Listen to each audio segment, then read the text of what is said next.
Hello everybody. If you've been paying attention in this class, you've noticed that I put a great deal of care into my personal appearance and all that type of thing. It's why I spend so much time working out and why I make sure to put on a clean shirt every time I address you.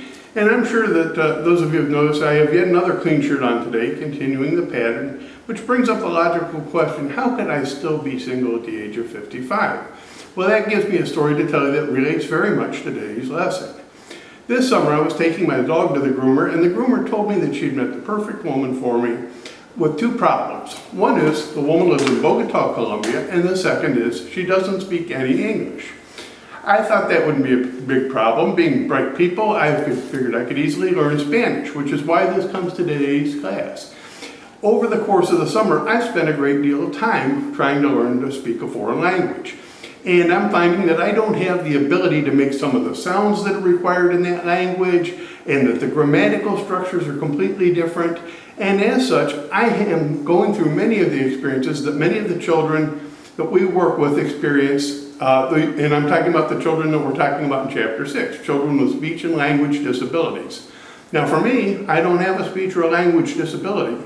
My problem is that I have a language difference and a speech difference because I have the inability.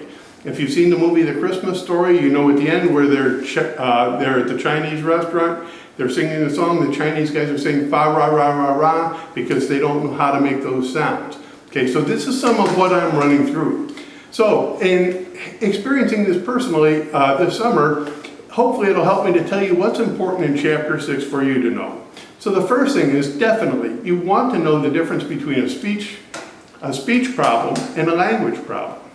Speech has to do with the oral production of language. Language has to do with the underlying rule systems governing communication. So those are the differences. When we're talking about speech, we're talking about three types of problems. The first is fluency, and that has to do with stuttering. Do we have the ability to speak without repetition? Okay? So fluency. The next is voice, and this has to do with people that might speak extremely loudly to where it just interferes with the communication, or people that speak so softly you can't hear them, or people who have such a high-pitched voice or low-pitched voice or airy voice. The important thing is the quality of the voice interferes with the communicative intent. Okay? And then the third and most common problem is articulation.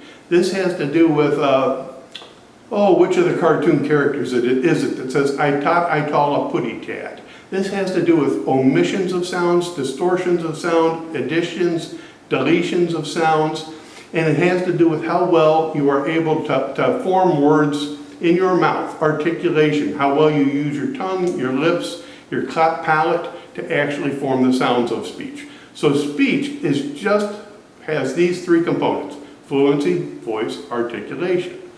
Language, on the other hand, has different components. It has morphology, which has to do with the form of words. It has phonology, which has to do with the sound systems. Excuse me.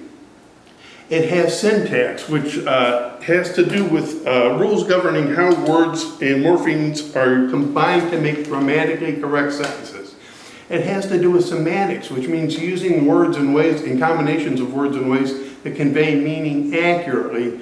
And then it has to do with pragmatics, which is going to be an issue that you run into in your classrooms and in life as a whole. Pragmatics is the social use of language, and it has to do with understanding when to take turns in conversations, asking things or interacting appropriately based on differences in status, knowing when the combination is being terminated or how to initiate one. So you'll find that that is a problem for many of our students with autism spectrum disorders, intellectual disabilities, specific learning disabilities, and then any number of people that you meet on the street that you just have trouble with. If you're talking to somebody and you say, see you later, and they keep talking, they probably have a pragmatic deficit, okay? So this is the difference. Speech and language services are delivered by speech-language pathologists, but speech and language are two different issues. So that's the first thing that you want to be clear of, okay? The next thing that you want to be clear of in this chapter are the warning signs for language problems. That way, if you're aware of what the warning signs are when someone has a language problem, then you're able to refer them for services at a younger age, and you're going to always, with early intervention, have better likelihood of success. Now, when it comes to speech problems, you want to be more careful about referring students for speech services at an early age, and there's a reason for this. First off, and I believe you'll find this in your book, there are charts that will show you that students learn to make different types of sounds at different ages. And there's a wide overlay between when a student may begin to make a sound and when a student, almost all students make it.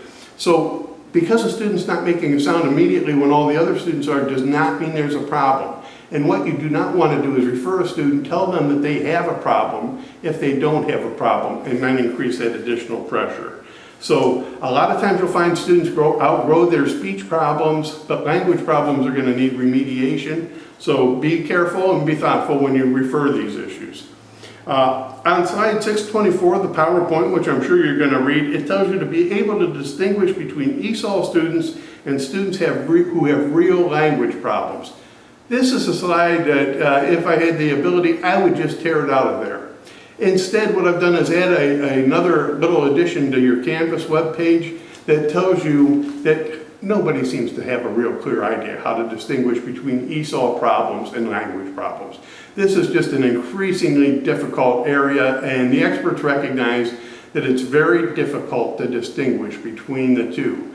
We know that this results in a higher number of children of immigrant children being identified for special education services, as well as students that speak languages other than English at home.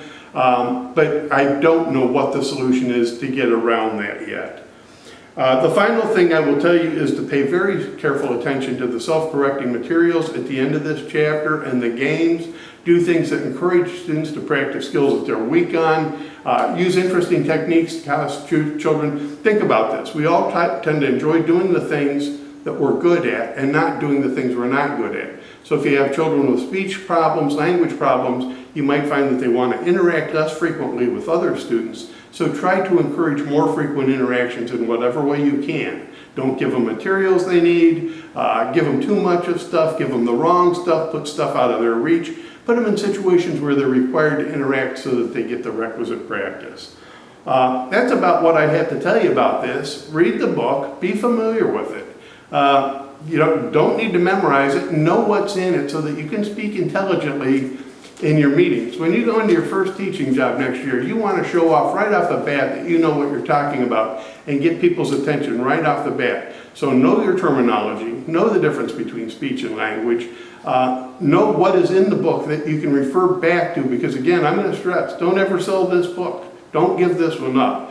And keep it as a reference. So know what is in it so that if you run into something you're not aware of, you can look it up. Okay? And enjoy the class, enjoy this session, this chapter, and if you have questions or comments, by all means, you know how to get a hold of me, so do it. All right, I will see you next time.